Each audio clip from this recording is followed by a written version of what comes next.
Dr. Sad was one of the first and really one of the few academics who supported me right at the beginning when I was embroiled in the first round of controversy that enveloped me or that I stirred up, or that our idiot government stirred up, which is a more accurate description of the whole event. Gad was one of the first people who had the courage or the chutzpah, I guess that's the word, to interview me and to discuss my situation with me. And, he played that very, very straight.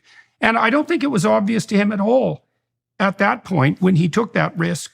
He didn't know anything about me, really. He could have easily decided, like so many people did, that I was just fundamentally reprehensible and, stayed on the safe side of the fence. But I don't really think that's the sort of person he is. And I think that's become more and more evident over the ensuing months and years. And so I want to thank you again for that. It was a brave move, man. John. And one of the things I learned, in the last 6 or 7 years is that courage is a very, very rare virtue, much rarer than I even thought. I'd studied totalitarian states for a long time, and I knew that people were easily led into a state of pathological silence.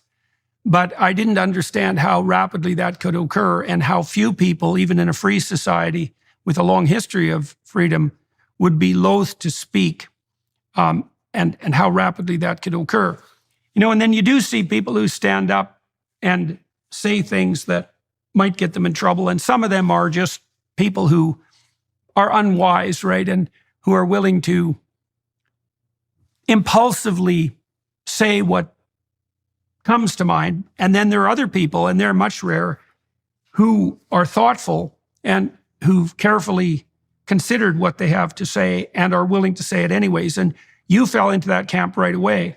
And you've been pursuing that for a good long time. And, also with a sense of humor, which is, I think, a sign of mastery, by the way. You just wrote a book called The Sad Truth About Happiness that's coming out July 25th, I believe. And, it is the case that I think you're a credible observer on that front, because you have this playful aspect that doesn't disappear even when you're dealing with serious topics at some risk to yourself. And so I think that makes you a credible observer on that front. And anyways, I'm done complimenting you. So you could say one or two comments about how good my tan looks after spending 2 weeks in Portugal, if you'd like. It is very impressive. I must say, you're positively glowing, sir. And so now, anything else? Is there anything else I need to add to that? No, I'm just. It's been a delight. We'll finish with the reciprocal compliments, but it's been a delight forging a friendship with you. As you said, I think we got to know each other about 7 years ago,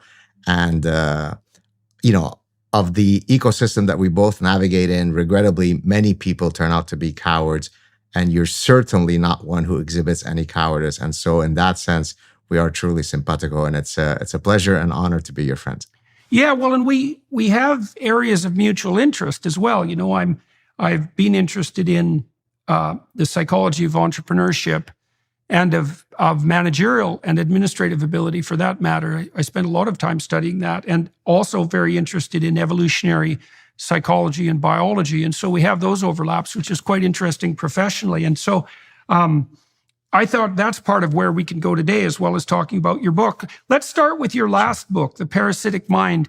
When was that published, Gad? So it came out right in the midst of COVID. October 2020 was the hardcover. And then a year later, in October 2021, the paperback came out. Yeah, and how did it do, and how is it doing? Well, it's always difficult to be excited about how well it's done when you're speaking to someone who sold 12 million copies of his last book. So if we don't use you as a benchmark, then I think it did remarkably well. So